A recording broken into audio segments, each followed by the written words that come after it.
আসসালামু আলাইকুম রহমতুল্লাহি বারাকাতু। আজকে রান্না করতেছি মাছ ডাউল দিয়ে পেঁপে।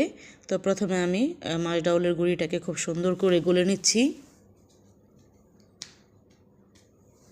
তো ঠান্ডা পানি দিয়ে খুব সুন্দর করে মাছ ডাউলটাকে গুলে নিলাম। তারপরে কড়াইতে এখানে দিয়ে দিলাম স্বাদ মতো লবণ, হলুদের গুঁড়া, মরিচের গুঁড়া, ধনিয়ার গুঁড়া।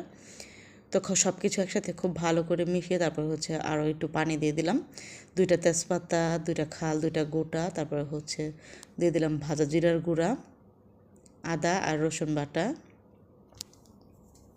তো সব কিছু একসাথে মিশিয়ে তারপর আগে থেকে হাফ সেদ্ধ করে রাখা পেঁপে দিয়ে দিলাম। তো আপনারা চাইলে মসুর ডাউলের বদলে এই ডালটা মানে মাছ ডাউল দিয়ে পেঁপে রান্না করে খেতে পারেন। যখন আপনাদের পাতলা ডাল খেতে ইচ্ছা করবে তখন মসুর ডাউলের মধ্যে কিন্তু প্রচুর পরিমাণে অ্যালার্জি থাকে, আর আমরা বাংলাদেশের মানুষ কিন্তু অনেক পরিমাণে অ্যালার্জিতে ভুগতেছি।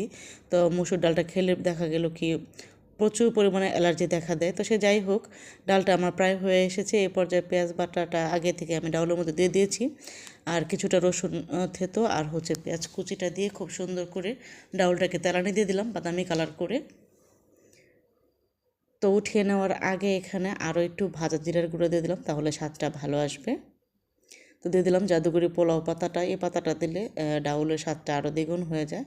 তো চলে আসলো আমার ছোট্ট ছাদ বাগানে, ওইখান থেকে 4-5টা কাঁচামরিচ তারপর ডাউলের মধ্যে দিয়ে দেবো। ডাউলের মধ্যে কিন্তু কাঁচামরিচ না দিলে একদমই ভালো লাগে না। তো 5টার মতো এখানে কাঁচামরিচ নিয়েছি, আমি দিয়ে দিলাম। তো আলহামদুলিল্লাহ আমার ডাউলটা হয়ে গেছে। এরপর যে আমি ডাউলটাকে নামিয়ে নেব। তো মাশাল্লাহ, পরোটা, রুটি বা সাদা ভাত দিয়ে এই ডাউলটা খেতে খুবই ভালো লাগে। আপনারা যারা এখনই খাননি আমার রেসিপি ফলো করে অবশ্যই খেয়ে দেখবেন, অনেক ভালো লাগে।